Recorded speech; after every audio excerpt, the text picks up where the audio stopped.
ठीक है, देखिए हम लोग फाइनेंशियल अकाउंटिंग का 2024 से 28 वाला क्वेश्चन पेपर देख रहे हैं। ठीक है, चलिए स्टार्ट करते हैं हम लोग।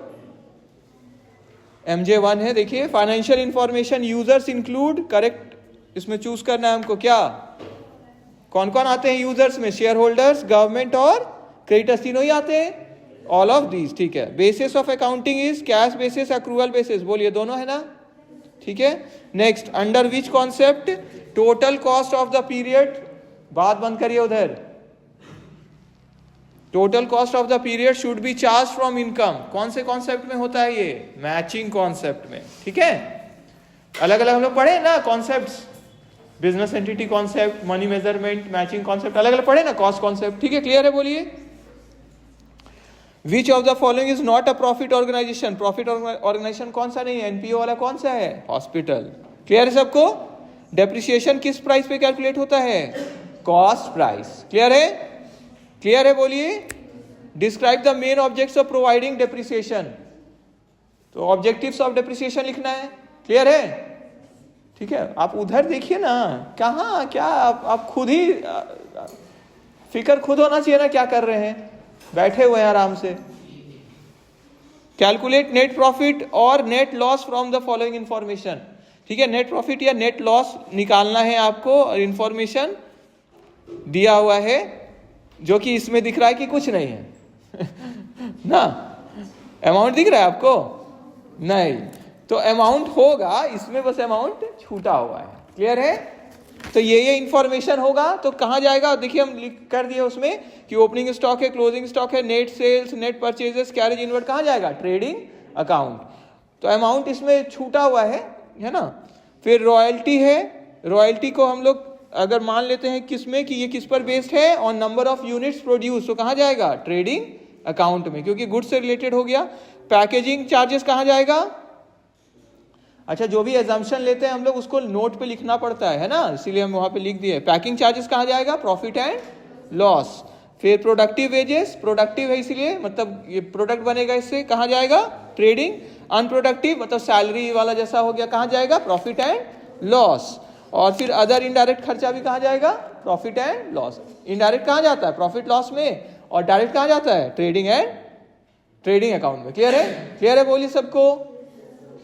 अभी इंफॉर्मेशन आपका दिया है, ट्रेडिंग प्रॉफिट लॉस अकाउंट बनाना है और बैलेंस शीट भी बनाना है, बन जाएगा। क्लियर है? हम लोग किए ना ये सब।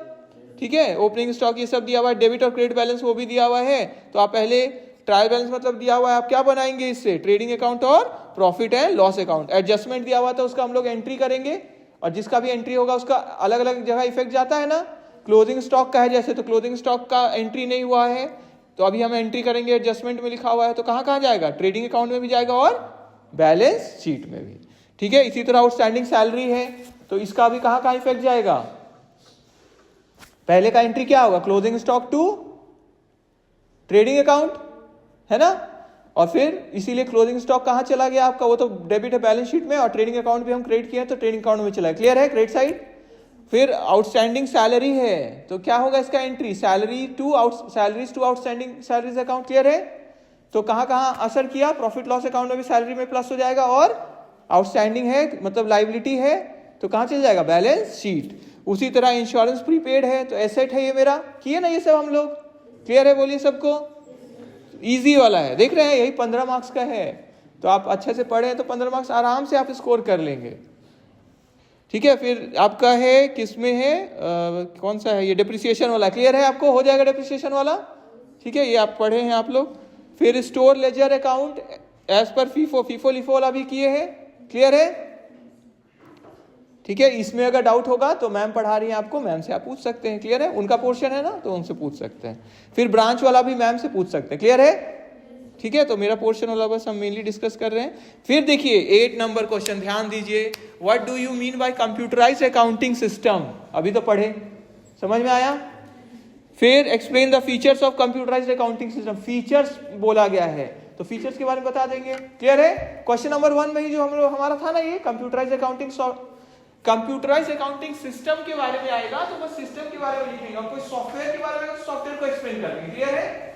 ध्यान दीजिए, इधर देखिए, अगर आया सिर्फ कंप्यूटराइज अकाउंटिंग सिस्टम, तो पहले तो कंप्यूटराइज अकाउंटिंग सिस्टम क्या होता है उसको समझाएंगे, फिर एग्जाम्पल में आप भले ही लिख सकते हैं, लिखना भी चाहिए कि हम लोग टैली ERP 9 का किए हैं, ठीक है, तो हम उसका फीचर्स लिख रहे हैं या कैसे उसमें काम करते हैं, मतलब आपके ऊपर फिर आपका फ्री हैंड हो जाएगा, आप कुछ भी फिर उसका डिटेल लिख सकते हैं। क्लियर है सबको कि इसमें क्या करते हैं हम लोग, क्रिएट करते हैं, फिर लेजर बनाते हैं, फिर एंट्री करते हैं, और जैसे एंट्री करते हैं तो सारा रिपोर्ट्स और trial balance, profit loss account, balance sheet, सारा अकाउंट्स का डिटेल खुद ही तैयार हो जाता है। क्लियर है सबको, सारा रेशियोज खुद भी कैलकुलेट हो जाता है। क्लियर है ना, ठीक है, तो ये हो गया। और फिर what are the basic concepts, principles and conventions of accounting, explain them, हो जाएगा। क्लियर है, कॉन्सेप्ट, प्रिंसिपल्स, कन्वेंशन तो कर लिए ना हम लोग, तो एक्सप्लेन बस करना है। तो ये हमारा 2024 वाला हम लोग देख लिए, ठीक है।